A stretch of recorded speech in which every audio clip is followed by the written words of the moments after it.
Just when we thought the world has broken free of the murderous hold on terrorists, we were shocked into reality last Sunday, Easter Sunday, the holiest day in the Christian calendar, as 9 Sri Lankan terrorists unleashed unprecedented carnage on innocent Christians worshipping in 3 churches, and spilled the blood of tourists in 3 hotels. They killed 359 souls, men, women and children, and wounded more than 500. We vehemently condemn those acts and call on all men of goodwill everywhere in the world to do the same.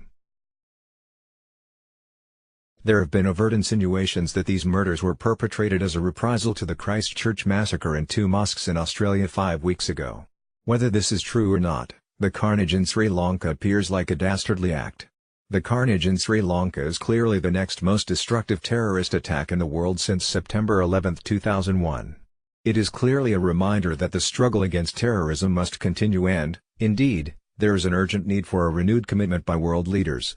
The signs of complacency could be seen all over Sri Lanka last week. Repeated and explicit warnings by India and elsewhere were ignored and treated with levity, almost worse than what happened in the United States among competing agencies. But it has now been confirmed that petty squabbles, personality clashes and envies ought to have no place in the security system of any country. As was revealed last week, warnings were also sent to government officials concerning a certain cleric who eventually radicalized the misguided young men. But the warnings about the cleric were equally ignored and, in the end, 359 had to die. The President and Prime Minister of Sri Lanka, Maithripala Sirisena, and Ranil Wickremesinghe, were expressing how sorry they were about the dereliction of duty of their security officials in sharing information which would have averted the catastrophe.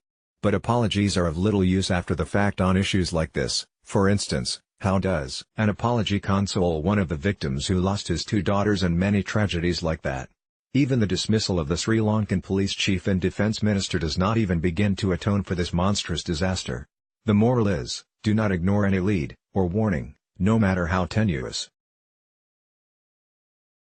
Even more disturbing is the profile of the terrorists themselves, as outlined by the Sri Lankan Deputy Minister of Defense, who revealed the fact that the terrorists were, contrary to popular stereotypes, educated middle-class citizens, with university degrees. Some even had second degrees, which proves that the struggle against the terrorists must be waged at both the intellectual and tactical levels.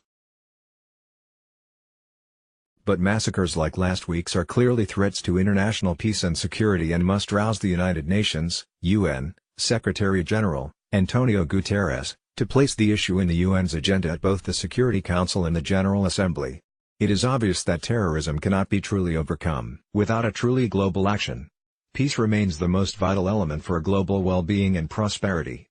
The killings must be stopped at all costs. The world cannot pretend to be moving in the right direction when innocent people could be butchered for no reason other than their religion. Respect for the religious beliefs of every individual has long been accepted universally, and religious freedom is a key to the fundamental freedoms which must be protected under all circumstances. Ultimately, every religion would be judged by its contributions to the well-being of the human race. Spilling innocent blood, while it may terrorize a population and disgust humanity, cannot win a human argument. This is what the mindless killers of Sri Lanka failed to understand. Let's block ads. Why?